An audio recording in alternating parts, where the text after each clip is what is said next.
নানা প্রশ্ন আর বাস্তবায়ন নিয়ে অনিশ্চয়তা রেখে গাজা চুক্তিতে সই করেছেন বিশ্ব নেতারা।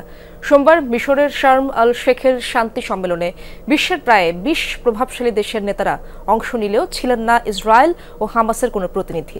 চুক্তিপত্রে সই করেছে যুক্তরাষ্ট্র, মিশর, তুরস্ক ও কাতার। দিনটিকে বিশ্বের জন্য স্মরণীয় আখ্যা দিয়েছেন ডোনাল্ড ট্রাম্প। শান্তি প্রতিষ্ঠার একমাত্র উপায় দুই রাষ্ট্রভিত্তিক সমাধান, আবারও জোর দিয়ে বললেন মিশরের প্রেসিডেন্ট। ডেন্টিস্টের পরামর্শ নাও নতুন কোলগেট অ্যাক্টিভ সল্ট।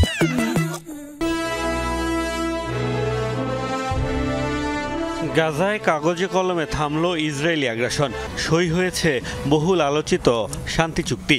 মার্কিন প্রেসিডেন্ট ডোনাল্ড ট্রাম্প ছাড়াও এতে স্বাক্ষর করেছেন মিশরের president Abdel Fattah al Sisi, তুরস্কের প্রেসিডেন্ট রিসেপ তাইপ এরদোগান ও কাতারের আমির Sheikh Tamim bin Hamad al Thani.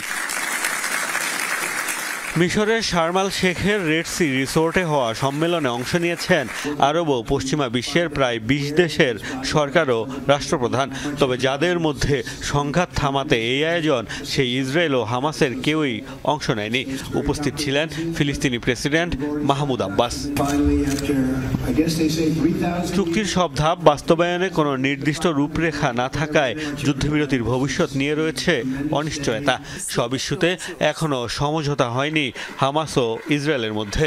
এরপরও এই চুক্তির মাধ্যমে মধ্যপ্রাচ্যে নতুন সূচনার আশা দেখছেন মার্কিন প্রেসিডেন্ট। সুন্দর মধ্যপ্রাচ্যের জন্য এক নতুন সূচনা। এবার আমরা এমন একটি অঞ্চল গড়ে তুলতে পারব যা হবে শক্তিশালী, স্থিতিশীল, সমৃদ্ধ, ঐক্যবদ্ধ এবং সন্ত্রাসমুক্ত। মধ্যপ্রাচ্য ছাড়াও বিশ্বের ইতিহাসে এটি একটি স্মরণীয় মুহূর্ত। গাজার জনগণকেও সমর্থন করা উচিত, কিন্তু রক্তপাত, ঘৃণা বা সন্ত্রাসের সাথে সম্পর্কিত কোনো কিছুতেই তহবিল দিতে চাই না। গাজার পুনর্গঠনের জন্য এর নিরস্ত্রীকরণ দরকার। গাজায় যুদ্ধবিরতি কার্যকর এবং হামাস নিরস্ত্রীকরণে ভূমিকা রাখার আগ্রহ দেখিয়েছেন যুক্তরাজ্যের প্রধানমন্ত্রী কির স্টারমার। মিশরের প্রেসিডেন্টের দাবি, আপাতত আগ্রাসন থামলেও গাজায় স্থায়ী শান্তির পথ দুই রাষ্ট্রভিত্তিক সমাধান। এই চুক্তি মানব ইতিহাসের একটি বেদনাদায়ক অধ্যায়ের অবসান ঘটাবে। পরিকল্পনা বাস্তবায়নের জন্য আমাদের সমর্থন এবং আকাঙ্ক্ষা পুনর্ব্যক্ত করছি।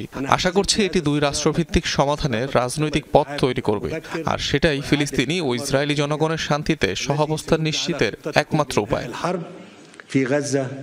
সম্মেলনে উপস্থিত ছিলেন ইতালির প্রধানমন্ত্রী জর্জিয়া মেলোনি, ফ্রান্সের প্রেসিডেন্ট ইমানুয়েল ম্যাক্রন, পাকিস্তানের প্রধানমন্ত্রী শেহবাজ শরীফ সহ অন্যান্যরা। মোস্তফা মাহমুদ, যমুনা নিউজ।